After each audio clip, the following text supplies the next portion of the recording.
Shri Venkateswara gold తాకట్టులో ఉన్న మీ బంగారాన్ని విడిపించి కొనబడును.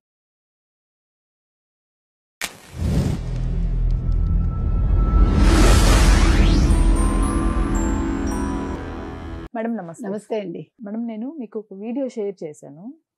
ఆ వీడియో చూస్తుంటే నిజంగా అతను దొరికితే, అంటే ఇంకా డీటెయిల్స్ తెలియలేదు, ఆ వీడియో మీరు కూడా చూశారు. ఆ వీడియో పైన అలానే ఇప్పుడు దానికి సంబంధించి ఏపీలో కొన్ని ప్రాంతాల్లో శివలింగం ఇంట్లో ఉంటే ఆ ఇల్లు శ్మశానమే అని చెప్పేసి ఒకటి పుట్టించారు. దీనిపైన మీ అభిప్రాయం ఏంటి? ఫస్ట్ ఇప్పుడు మీరు చెప్పినట్టు ఆ పిల్లాడు ఏదైతే చేశాడో అసహ్యంగా, అది చాలా ఏమనాలో నాకు అర్థం కావట్లేదండి. అంటే ఏమి అమాయకుడేం కాదు, 17-18 ఏళ్ళు ఉన్నట్టుగా అనిపిస్తోంది. వీడియోలో క్లియర్. సో పూర్తి జ్ఞానంతో ఆ పని చేశాడు కాబట్టి దొరికితే మాత్రం జైల్లో పెట్టి ఉతకాలి. ఎందుకంటే ఇప్పుడు మీకు చాలా ఎక్కువైపోయిందండి. నిన్న చూసారు కదా కంచిక చెర్లలో. ఇప్పుడు వినాయకుడి నిమజ్జనం జరుగుతూ ఉంటే క్రిస్టియన్స్ వచ్చి రాళ్ళు వేసి పుడితే పుట్టాలరా హిందువుగా పుట్టాలని ఒక పాట పెట్టారు. వాళ్ళు తప్పేముంది, వాళ్ళు ఇష్టం అది. ఇప్పుడు ఒకళ్ళు అల్లాహు అక్బర్ అంటారు, ఒకళ్ళు ఏసే నా కాపరి అంటారు. వాళ్ళు ఇప్పుడు హిందువుల పాటలే కదా మీరు పాడుకుంటారు. క్రిస్టియన్స్ అందరూ కూడా కీర్తనలన్నీ పాడుకుంటున్నారా లేదా? మీరు మన మంత్రాలన్నీ మీకు గుర్తుంటే మనం మాట్లాడుకున్నాం. ప్రవీణ్ పగడాల చనిపోయిన ఆయన మన మంత్రాలన్నీ వాడి వాళ్ళ ఏసుకు మరి అప్లై చేసుకున్నాడుగా, మరి అప్పుడెందుకు మీకు తేడా కొట్టలా? అది వాళ్ళ మీద రాళ్ల దాడి చేసి కర్రలతో దాడి చేస్తే ఇప్పుడు మీరే న్యాయం మాత్రం పోలీసులు కరెక్ట్గా చేయాలండి. ఇప్పుడు ఇది హిందూ దేశం, సరే మనం ప్రజాస్వామ్యంలో ఉన్నాము, లౌకిక ఇది. తర్వాత మనం సెక్యులర్ అనే ఒక పదం ఉంది. సెక్యులర్ ఎప్పుడు 76లో వచ్చింది. సో సెక్యులర్ అనే పదం తీసేయండి. నేను హిందువుని చెప్పుకోవటానికి నేను ఎందుకు భయపడాలండి? మీరందరూ ఎక్కడి నుంచి వచ్చారు అసలు? మీరందరూ కూడా ఒక వ్యాపార నిమిత్తం వచ్చి, మీరు ఎక్కడి నుంచో ఈదుకుంటూ వచ్చి, మీరేమో అందరినీ కన్వర్ట్ చేయడానికి ప్రయత్నిస్తూ, అసలు హిందూ వాడల్లోకి మీరు ఎందుకు వెళ్తారు కన్వర్ట్ చేయడానికి? అది అబ్జెక్ట్ చేయాలి హిందువులు. ఫోన్లే పాపం అనుకుంటే ఇగో ఇలాగే ఉంటుంది. ఇప్పుడు ఆ పిల్లాడు కూడా అలాగే చేశాడు. ఒక శివలింగం, ఇది నంది అనుకుంటా, అక్కడ ఉంది శివలింగం నంది అనుకుంటా, దాని మీద అతను యూరిన్ పోయడం ఏంటి, పైగా వెనకాల ఎవరో నవ్వడం ఏంటి, అదొక వీడియో పెట్టడం ఏంటి? అంటే పని పాట లేదా? అంటే చదువులు ఏమీ లేవా మీకు? ఇదే సంస్కారమా మీకు? ఇప్పుడు అసలు ఒక మతాన్ని అసలు హిందువులుగా ఉండి నాకు పరమత సహనం ఉంది అని మనం ఎందుకు చెప్పుకోవాలి ఇప్పుడు? మరి నాకు అర్థం కావట్లా. మీరు ఎలాగ అలా అంటారండి? అన్ని మతాలు వాళ్ళు మన మతం సమానం అని అంటున్నారా? నిన్న కూడా నేను చెప్పాను, వీళ్ళేమో ముస్లిమ్స్ ఏమో హిందువుల్ని కాఫర్లు అంటారు, కాఫిర్లో ఏదో, వీళ్ళేమో సైతాన్లు అంటారు. మరి ఈ దేశంలో మీరు ఎందుకుంటారు? మీరు ఉండకండి, హిందువులతో మీరు ఉండకండి. మీరు వచ్చి మా దేశాన్ని మీ మత దేశాలుగా మార్చాలనుకోవడం ఎందుకు? అదేదో మీరు ఎక్కడున్నారో అక్కడే ఆ పని చేసుకోండి. మొన్న ఇది సౌదీ అరేబియా యువరాజు, ఇక్కడ ఉండేవాళ్ళు అసలు ముస్లిమ్సే కాదు, అవును, భారతదేశంలో ఉన్న వాళ్ళందరూ హిందువులు అన్నారు. అది నిజంగా అనుంటే మాత్రం అప్పుడు వీళ్ళందరూ సమాధానం ఇచ్చుకోవాలి. మరి వీళ్ళందరూ సౌదీకి వెళ్తారా, లేదు ఇక్కడే ఉంటారా, ఇక్కడ ఉంటే హిందువులుగా ఉంటారా, వాళ్ళు తేల్చుకోవాలి. మనం చేసిన వీడియోలో కూడా నేను కొన్ని కామెంట్స్ చూసాను మేడం. దానికి సంబంధించి మేము సౌదీలోనే ఉన్నాము, మమ్మల్ని ముస్లిమ్స్గా ఒప్పుకోరు, ఇండియన్ ముస్లిమ్స్ అని మాత్రమే చూస్తారు, కానీ ముస్లిమ్స్ లాగా మమ్మల్ని చూడరు అని కూడా కామెంట్ చేశారు. కరెక్ట్, అది చెయ్యరండి.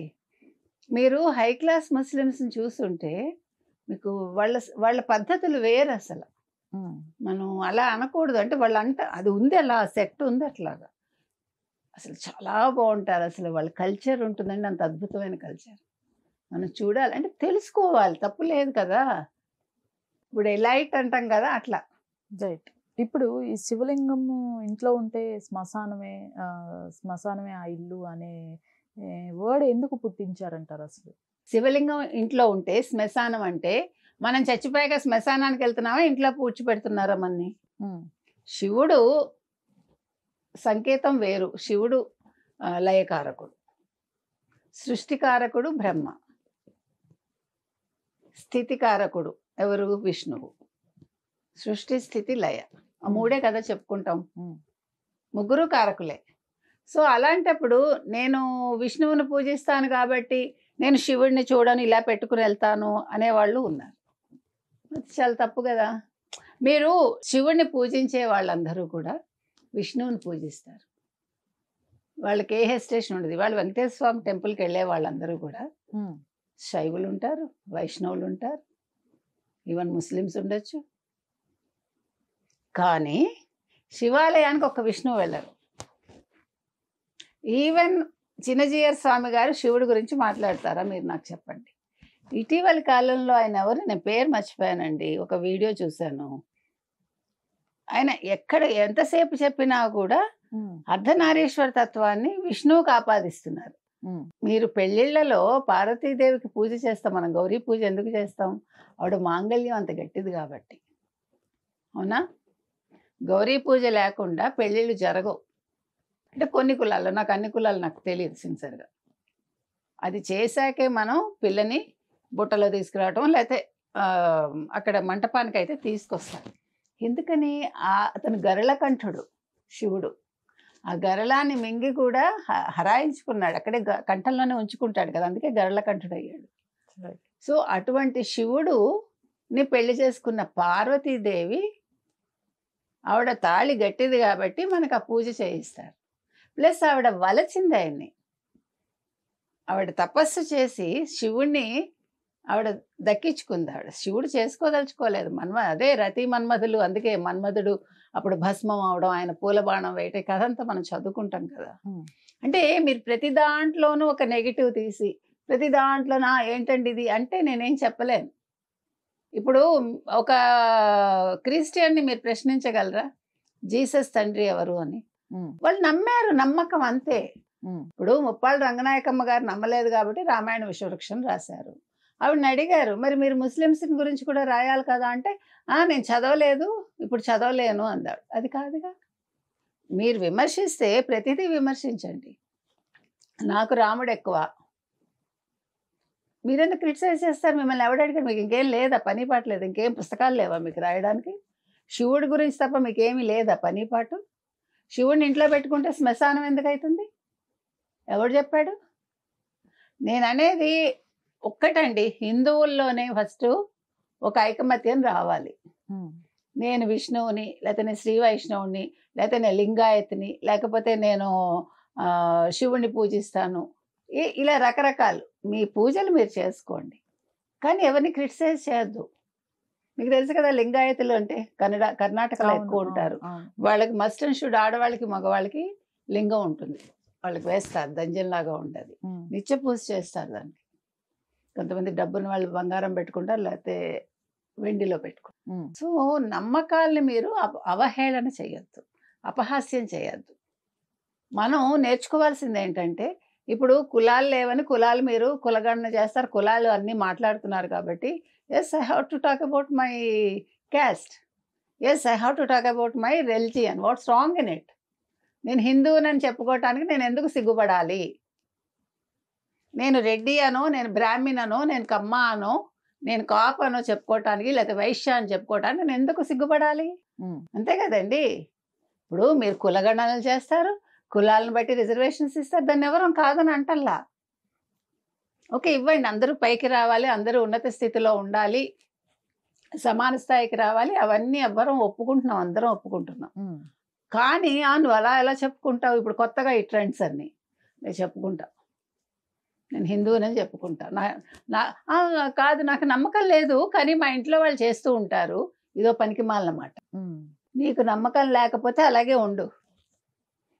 నా భార్య నా కోసం పూజ చేస్తుందోయ్, ఒక హేతువాది, ఆయన పెద్ద పత్రికా సంపాదకుడుగా పనిచేశాడు. ఆయన నా ఆరోగ్యం కోసం మా ఆవిడ పూజ చేస్తుందోయ్ ముసిముసిగా నవ్వుకుంటూ, అంటే మనసులో ఎక్కడో యు వాంట్ దట్.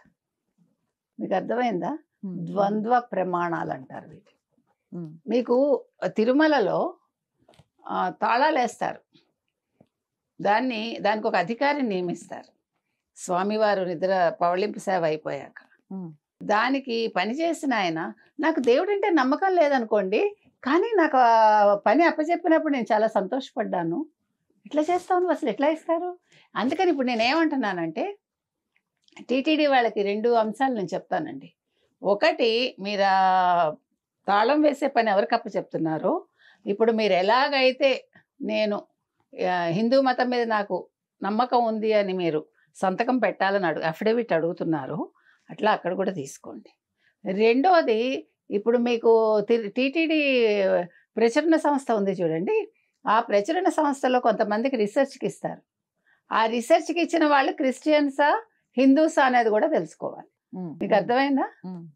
ఈ 2 పాయింట్స్ నేను చెప్తున్నానండి. ఇది టీటీడీ చైర్మన్ గారి దృష్టికి వెళ్ళాలి. ఇది చాలా ఇంపార్టెంట్. ఎందుకంటే నాకు నమ్మకం లేదు, మా ఇంట్లో వాళ్ళు నమ్ముతారు, లేకపోతే మా ఆవిడ చేస్తుంది హేళన. మళ్ళా అది కావాలి, మనసులో ఎక్కడో చిన్న భయం ఉంటుంది. మీరు ఒప్పుకున్నా ఒప్పుకోకపోయినా చిన్న భయం వాళ్ళకు ఉంటుంది.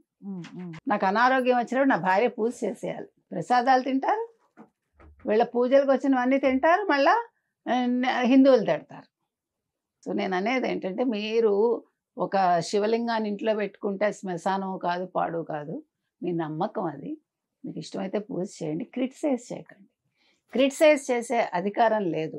అసలు దీని మీద ఒక చట్టం రావాలి. ఇప్పుడు ఒక ముస్లిం అంటే ఎట్లా అందరూ గిజగిజ అయిపోతున్నారో, ఒక క్రిస్టియన్ అంటే అయిపోతున్నారు, అట్లా ఒక హిందువుని అనకూడదు, ప్రత్యేకంగా కొన్ని క్యాస్ట్లను మీరు కించపరచకూడదని తీసుకురావాలి.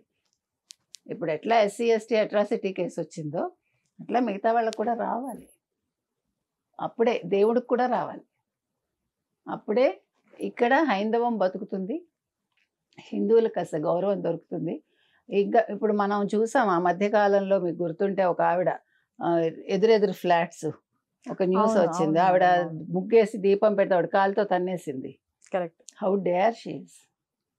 మీరు ఎక్కడి నుంచో వచ్చిన మతాన్ని మీరు స్వీకరించి, మీరు ఒరిజినల్గా క్రిస్టియన్స్ కాదుగా, బోర్న్ క్రిస్టియన్స్ కాదు మీరందరూ, వాళ్ళు బోర్న్ ముస్లిమ్స్ కాదు, కన్వర్టెడ్ మీరందరూ కూడా.